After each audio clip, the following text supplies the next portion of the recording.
She was just a quiet waitress forgotten by the world, until one arrogant millionaire tried to make her his next prize. What happened next shocked everyone, and turned a simple girl into a national icon of dignity. The bell above the door rang softly as another customer stepped into Rosie's diner. A small, aging place tucked between a tire shop and a laundromat in a forgotten part of town. It was the kind of place where time stood still.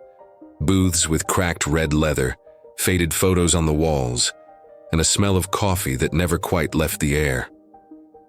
Emily wiped her hands on her apron, tucked a stray hair behind her ear, and gave a tired but warm smile to the newcomer. She had been working the morning shift for almost 4 years, and barely anyone ever remembered her name. Every day was the same. She took orders, refilled coffee, and listened more than she spoke. Her voice was soft, her movements quiet. She had a way of disappearing into the background like wallpaper, always there, rarely noticed. The regulars called her Sweetheart or Han, but none of them knew her story. Emily had dreams once, but dreams don't pay the rent, and after her mother passed, reality set in harder than she ever expected. She lived in a cramped apartment above the diner. Her window faced an alley, and the sound of dumpsters being emptied often served as her morning alarm. Yet, Emily never complained. She was grateful to have work, even if it meant swallowing her pride and pretending she didn't hear the whispers about her worn-out shoes or the second-hand clothes she wore like armor. She had learned long ago that dignity was something you carried inside, even if the world didn't offer you any. Rosie, the diner's owner, was one of the few who saw Emily for who she was, a quiet warrior, dependable and kind. But even Rosie, with all her wisdom, didn't know that Emily spent her nights reading old books about self-respect, justice, and poetry. She believed that even the most ordinary lives held extraordinary worth, if only someone took the time to look. That morning, Emily had a feeling. Nothing specific, just a strange chill when she poured her first cup of coffee. She looked out the window at the gray sky and felt a shift, like the world was about to change, though she couldn't say why. And when the door opened again at 8:23 a.m., she noticed a man step in, one she hadn't seen before. Tall, polished, wearing a suit that probably cost more than her monthly rent, with eyes that scanned the room like he owned it.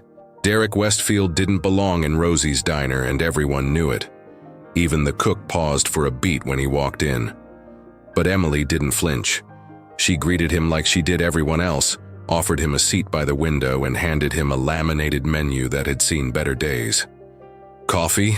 she asked, with that same calm kindness she offered the truck drivers and janitors. Derek barely looked at her. "Sure," he muttered, distracted by his phone. But something in her tone, something steady without an ounce of flirtation or insecurity, pulled his attention back. He glanced up, and for the first time, he really looked at her. There was no makeup on her face. Her hair was tied back simply. Her eyes were tired but kind. She wasn't stunning in the way women in his world were. No luxury, no pretense, just real. And that, oddly enough, unsettled him. Emily walked away to fetch his coffee, unaware that her life was already shifting beneath her feet. She was just doing her job, holding her head high in a world that rarely looked her in the eye. But that morning, something, or someone, was about to force her into the spotlight in a way she never could have imagined. And as she poured that first cup of coffee, she had no idea she was also about to pour the first drop of a story that would echo across the internet and touch hearts far beyond the cracked windows of Rosie's diner. Derek Westfield wasn't used to waiting. In his world, people jumped to attention, cleared schedules, and whispered his name with admiration or fear. He was a self-made millionaire, founder of a tech startup that exploded into national fame 2 years earlier. With charm sharpened by money and arrogance masked as confidence, he moved through life with the certainty that everything, and everyone, had a price. But as he sat by the window of that little diner, watching the steam rise from a chipped ceramic mug, he found himself unusually distracted. Emily had disappeared into the kitchen, and Derek's eyes kept drifting toward the door she vanished through. It wasn't just curiosity. It was confusion.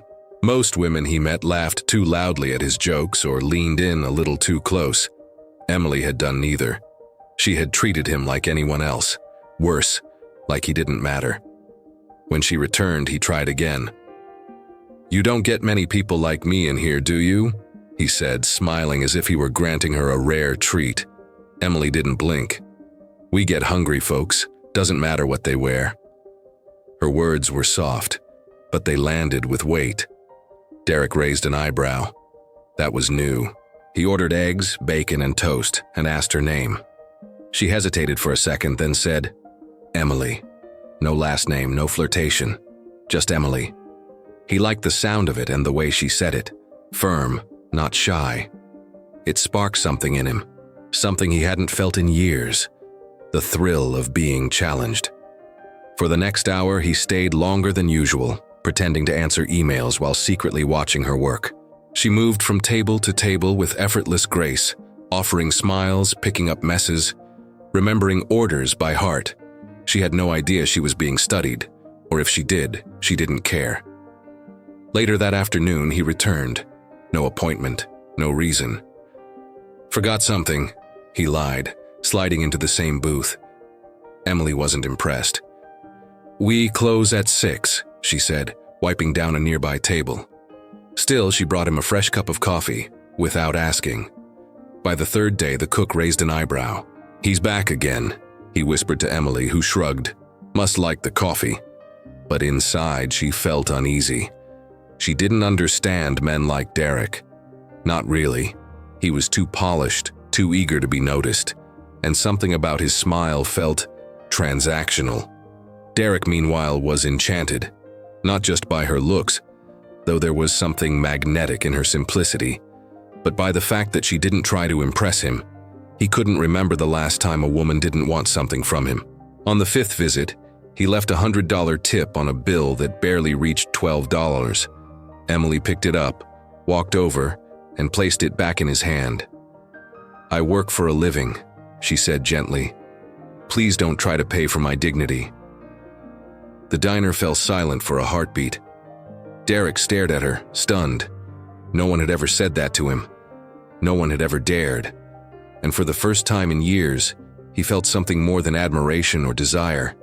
He felt small. Emily turned away without another word, leaving Derek holding his untouched tip like a man who had just been stripped of all his usual weapons. It was the first time he realized that this wouldn't be as easy as he thought, and the first time he wondered if, perhaps, it shouldn't be. Derek wasn't used to resistance. To him, rejection was just a step before persuasion. So instead of backing off, he adjusted his approach, refined it. He figured maybe Emily didn't like grand gestures, maybe what she needed was subtlety. He started leaving small things on the counter by her station. A flower one day, a book with a handwritten note the next. Always anonymous, but she knew. And each time, she gave the items to Rosie or left them untouched. Emily wasn't being rude, she was being clear.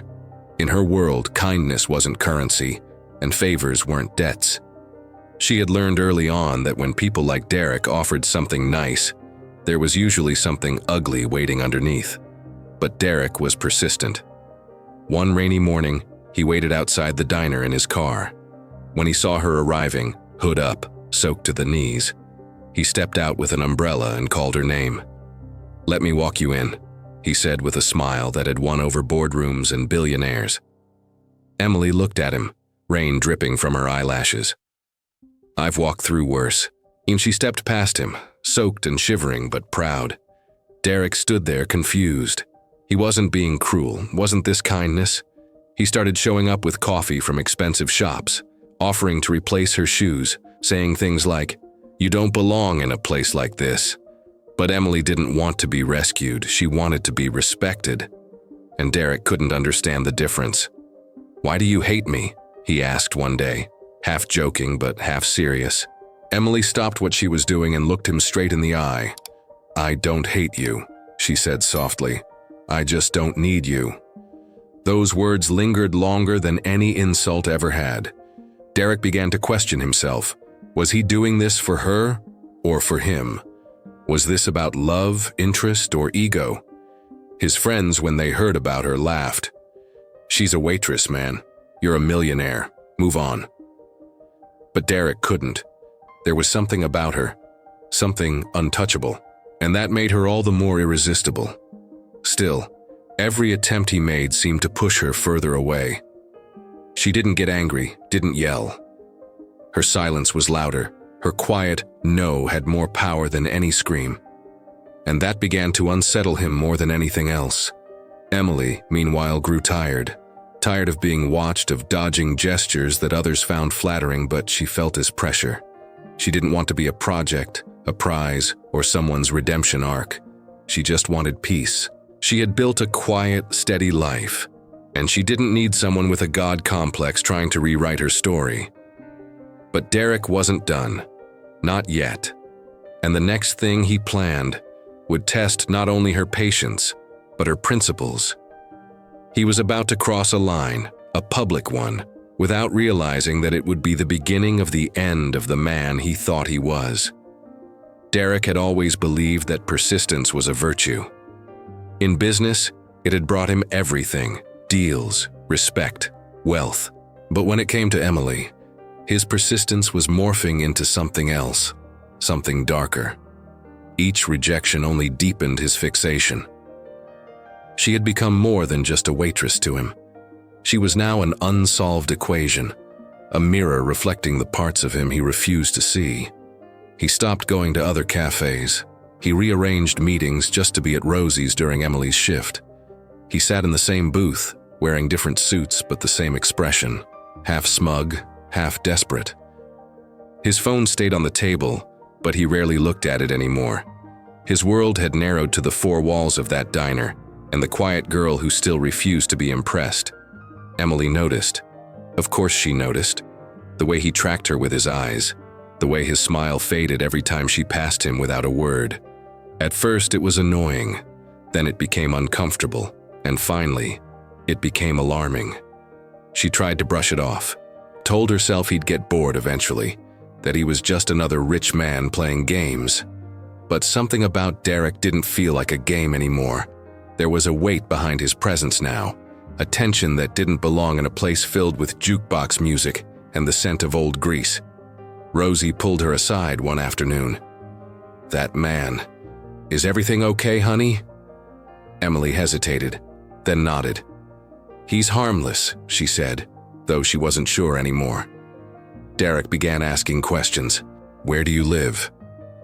What do you do when you're not here? Do you have anyone in your life?" Emily always answered vaguely, but that only made him dig deeper. One evening, she stepped outside to take the trash out, and he was there, leaning against his car, waiting. "Let me drive you home," he said. "It's not safe for you to be walking alone." Her blood ran cold. She forced a smile and said, "I'll be fine. Thanks." Then she turned and walked back inside, locking the door behind her. That night she barely slept. Derek, meanwhile, couldn't understand what was wrong. He convinced himself he was being caring, romantic, that Emily would eventually come around once she realized he wasn't like other men. But he didn't realize he was becoming exactly what she feared. Another man who didn't respect her, no. The staff at Rosie's started noticing too. The cook whispered to Rosie, "He's got a weird vibe." A couple of regulars began sitting closer to Emily's station just in case. The diner had become a stage for a slow-burning drama, and no one knew how it would end. Then one afternoon, Derek made a bold announcement. "You'll see," he told Emily, smiling like a man with a secret. "I'm going to do something special, something big. You won't be able to ignore it." Emily froze. She didn't know what he meant, but deep down, she knew. Whatever it was, it wouldn't be good. And she was right, because Derek was about to make his next move, one that would put her in the center of attention she never asked for. And this time, the whole world would be watching. It was a Thursday morning, unusually busy at Rosie's. The weather had turned warm, drawing in customers seeking iced tea and shade. Emily moved quickly between tables, her apron already stained, her hair tied in a loose bun. She was in her element, calm under pressure, balancing orders and smiles like always. Then the door opened, and everything changed. Derek walked in with a camera crew. Not one or two people, a full production setup, microphones, lighting rigs, two young guys with reflective vests, and a woman holding a clipboard. They marched in like they owned the place, setting up without asking anyone for permission. The customers looked up in confusion, forks paused mid-air. Emily stood still, heart thudding in her chest. She didn't need to ask what was going on. She knew. Derek was behind this. He approached her with a wide grin, now wearing a designer suit and that same smug confidence that made her skin crawl. "Emily," he said, "I've come here today to do something truly special." He gestured to the cameras. "This is being streamed live, to show the world how kindness can change a life. Your life." Her stomach dropped. Derek pulled out a velvet box, the kind used for engagement rings, but inside wasn't a ring. It was a key. "This is the key to a brand new apartment, fully furnished. 6 months rent paid. I know you've struggled. I want to help. Because you deserve more than this place." Gasps echoed through the diner. Customers grabbed their phones, filming. Rosie's mouth dropped open. Even the cook peeked through the kitchen window, stunned. Emily felt every pair of eyes on her, every camera pointed at her face. And for a moment, time stopped. She looked at the key, at Derek, at the strangers filming her reaction. And then, she spoke. No, the silence was deafening. She didn't yell. She didn't cry. Her voice was even but firm, like iron wrapped in silk. "You don't get to turn my life into a charity stunt. You don't get to parade me in front of your followers like a trophy for your generosity." Derek blinked, confused. "Emily, this is for you. Why are you—" "You're not doing this for me. You're doing this for attention, for applause, for your ego." The cameras were still rolling. Phones were still pointed. But now the crowd was on her side. Murmurs of agreement rippled through the diner. Someone whispered, "Good for her." Another clapped. Then more followed. Emily stepped forward, placed the key gently back in Derek's hand and said, "Real kindness doesn't come with cameras." Then she turned her back and walked away. Derek stood frozen, humiliated. The cameras caught every second, from his confident entrance to his crushing rejection. He had planned to make Emily a viral sensation, and he had, just not in the way he expected. By the time the crew packed up and left, the internet had already seen the clip, and what happened next would change both their lives forever. By sundown, the video had already gone viral. Someone had uploaded it to TikTok, another to Twitter. Within hours, it spread across platforms like wildfire. The clip was short, barely a minute long, but it was everything the internet craved. Drama, reversal, poetic justice. The millionaire's smug expression, the silence after Emily's calm "no," and the eruption of applause. It was the perfect takedown. Raw, unscripted, real. Headlines followed fast. Waitress shuts down arrogant millionaire's charity stunt. Diner queen refuses rich man's gift and wins the internet. She didn't need a savior. She had dignity. Emily's name was suddenly everywhere. Podcasts debated her response. Talk shows analyzed her tone. Celebrities retweeted the video calling her iconic, a hero, the definition of grace under pressure. Some said she spoke for all the women who'd ever been patronized. Others said she was brave for standing up for herself, publicly, without raising her voice. Meanwhile, Derek faced a storm of criticism. His social media accounts were flooded with comments like, "You tried to buy her like a doll," and "This isn't generosity, it's narcissism." His PR team scrambled, releasing statements about miscommunication and good intentions. But no one was buying it. Inside Rosie's diner, things had changed. Customers came in asking to sit at Emily's table. Strangers left flowers and handwritten notes. Rosie had to hang a sign on the window that read, "Yes, she still works here. Please be respectful." But Emily, she didn't feel triumphant. Not yet. She hadn't asked for fame. She didn't want interviews or followers or viral clips. She just wanted her quiet life back. But deep down, she also knew something had shifted. A boundary had been crossed, not just by Derek, but by the entire world that now wanted a piece of her. Reporters called, influencers offered collaborations, even a documentary team reached out. Emily ignored them all. She didn't know what to do. She just wanted space to think. Derek, for his part, stayed away. He hadn't returned to the diner. His face had become a meme, that frozen moment of disbelief, a reminder of how money couldn't buy everything, especially not self-respect. He had tried to script a public moment of glory. Instead, he was the punchline of a global conversation about power, pride, and the price of false generosity. And Emily? She didn't chase the spotlight, but now it wouldn't leave her alone. The world had seen her, admired her, elevated her, but she was still trying to understand what that meant, and if she even wanted it. Because when the internet makes you a symbol, you lose the right to be invisible again. By the end of the week, the video had surpassed 30 million views. Clips were translated into multiple languages. Mashups were made with dramatic music and slow-motion edits of Emily's defiant stance. Her face, once overlooked behind a counter, was now featured on morning shows, trending pages, and even protest signs. "Real kindness doesn't come with cameras" had become a slogan for those tired of performative empathy.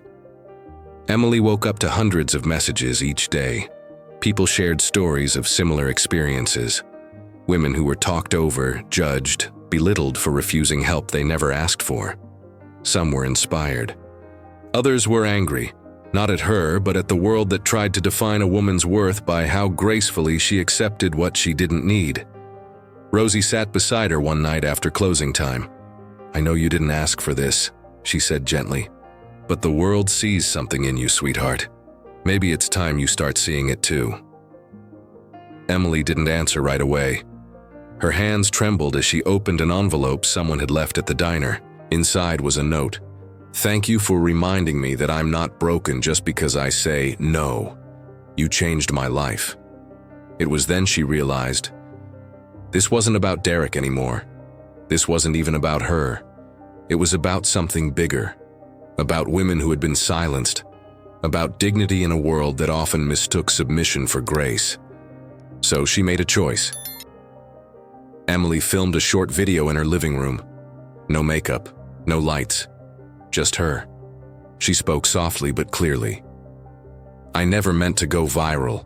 I only did what I thought was right. But if my story helped someone remember their worth, then maybe all this noise was worth it." She posted it and went to bed. By morning, it had 5 million views. Her followers tripled. Brands reached out. Not for ads, but to support causes she believed in. Women's shelters asked her to speak. Universities invited her to talk about authenticity, boundaries, and the power of quiet strength. Emily was overwhelmed, but not afraid. For the first time in her life, people weren't just hearing her. They were listening. And far from the glare of the cameras, Derek watched it all unfold. Alone. The girl he had underestimated, the one he tried to save, had saved herself, and in doing so became something he could never be. Real. Emily had become a voice for millions, not by seeking fame, but by standing still when the world tried to push her. And the moment she chose to speak, everything changed. For every person who praised Emily, another one criticized her. As her following grew, so did the scrutiny. People began to question her motives. She rejected fame, but now she's everywhere. Is she really humble or just playing the role? The internet, so quick to lift people up, was just as quick to tear them down. Some accused her of capitalizing on rejection. Others said she had embarrassed Derek too publicly. "He was just trying to help," they wrote. "You didn't have to humiliate him." Emily read the comments late at night, alone in her room. She tried not to let them in. But words are like seeds. They bury themselves deep, even when unwelcome. Derek, surprisingly, remained silent. His social media went dark. Rumors spread that he had gone into hiding, that he was battling a PR disaster behind closed doors. But Emily never heard from him again. No apology, no explanation, just silence. The more she tried to focus on the positive, The messages of hope, the stories of people who found courage through her, the louder the criticism seemed. Her face became a symbol, and with that came expectations she never agreed to carry. She was invited to a television interview. The host was polite, but the questions were sharp. Do you think you overreacted? Would you do it again knowing how it would affect his life? Aren't you benefiting from this now? Emily smiled, but her hands were cold. I didn't ask for a stage. I asked for respect, she replied. And I still believe kindness shouldn't come with a spotlight. Some clapped, others rolled their eyes. When the segment aired, social media exploded again, this time more divided than ever. She was either a heroine or a hypocrite, and the noise was starting to drown her. Rosie noticed it first. You're carrying too much, sweetheart, she said one evening. You can be strong, but you're still human. Emily nodded, tears prickling the corners of her eyes. It wasn't the fame that broke her down. It was the feeling that no matter what she did, someone would twist it. But just as she considered disappearing again, deactivating her accounts, walking away from everything, something unexpected arrived in the mail. A handwritten letter, no return address. Inside was a single sentence. I finally understand what you meant. It was signed, Derek. No grand apology, no excuse. Just a line that said more than all the noise combined. And somehow that letter, simple, private, and human, reminded her why she started speaking in the first place. It was never about being right. It was about being real. And she wasn't done yet. Rosie's diner still stood in the same spot, with its flickering neon sign and the smell of pancakes clinging to the walls. But Emily was no longer behind the counter. She hadn't left out of pride. She didn't think she was too good for it. In fact, she still came back almost every day, sitting on the last stool at the counter, chatting with the regulars and helping out during busy hours. But life had started calling her in a different way, and she couldn't ignore it anymore. Emily began to travel. Not like a celebrity, but like someone who had something to say. She was invited to speak at conferences, universities, even packed churches where women wept as they listened to her story. She didn't speak like an expert. She spoke like someone who had lived what others refused to see. And that touched hearts. She started a foundation, simple but sincere, dedicated to supporting women in low-income jobs, offering scholarships, emotional support, and safe spaces to share their stories. None of it was sponsored by big brands or wrapped in glamour. It was all done with care, with intention, with the same quiet respect she once served coffee with. Her videos weren't polished with flashy edits. She still recorded from her small apartment, now decorated with fresh flowers and books sent by readers. She talked about empathy, boundaries, respect, themes that sounded simple, but that so many still struggled to understand. And the most beautiful part? She never pretended to be perfect. She spoke about her bad days, her anxiety attacks, her longing for the calm routine of the diner, and that only deepened the connection with her audience. People began to call her the woman who didn't sell out. Others called her the voice of integrity.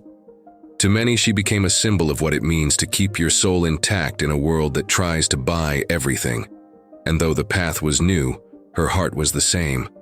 Emily still walked gently, spoke softly, and turned down anything that didn't come with truth. She didn't want fame. She wanted meaning. And that's how she stopped being just the waitress who was rejected by a millionaire, and became the woman who taught the world that a person's worth isn't in what they give, but in who they are. Emily was in a small countryside town for a speaking event when her phone rang. It was Rosie, her voice more tense than ever. You need to see this. She opened the link Rosie had sent. It was an article from an investigative newspaper. The headline, The Secret Past of Derek Westfield, From Orphanage to Empire of Lies. The article revealed that Derek wasn't the son of millionaires, as he had always claimed. He had grown up in an orphanage in Ohio, gone hungry, slept in shelters, and survived by selling used phones until he launched a startup with a friend he later betrayed. The company, contrary to what everyone believed, had been built on lies, manipulation, and emotional marketing. But that wasn't the most shocking part. The journalist revealed that Derek, even before the scandal with Emily, had quietly started donating millions to shelters, orphanages, and rehabilitation programs, all in silence, no press, no social media, since the day Emily rejected him publicly. She was in shock. The man who once tried to use her as a prop was now helping, anonymously, those who needed it most. That same week, a letter arrived at her address, handwritten. It was from Derek. He told her everything, how pride had blinded him, how her silence had forced him to look in the mirror, how he had tried to buy respect because he never felt he had any, and how her rejection had been the only no in his life that truly set him free. At the end of the letter, he didn't ask for forgiveness. He just left one question. If a man tries to change in silence, does he deserve a second chance to be seen with new eyes? Emily held the paper for a long time. Silent tears streamed down her face. She knew many expected her to ignore him, to keep her stance, to remain the symbol. But Emily wasn't a symbol. She was human. And more than anything, she believed that someone who seeks redemption with truth deserves a chance to rise again. The following week, she mentioned him publicly for the first time since everything. In a simple video, she said, "None of us are born knowing who we are. Some of us have to break to become better. If he's truly changing, then maybe the world should let him." The response was mixed. But Emily didn't care. She knew who she was. She knew what she believed. And in that final gesture, it wasn't pride that spoke the loudest. It was compassion. It was proof that sometimes a woman's greatest power is choosing for herself when it's time to forgive. Emily didn't ask to become a symbol. She didn't chase fame or fortune. All she ever wanted was to live with dignity. And in doing so, she taught the world something it didn't know it needed to hear. And you? What would you have done in her place? Would you have said no in front of everyone, or would you have accepted the key and the price that came with it? Tell us in the comments. We want to know your thoughts. Do you believe people like Derek can truly change? Would you forgive him? Share your opinion below. Let's talk about self-worth, boundaries, and second chances. And if Emily's story touched your heart, consider sending a super thanks. Your financial help keeps this channel alive and allows us to share more stories that inspire, empower, and reflect real life. Every contribution helps us go further. Don't forget to subscribe and turn on notifications to stay with us for more true and emotional stories like this one. Now click the video that's showing on your screen and dive into another powerful story of love, dignity, and unexpected redemption.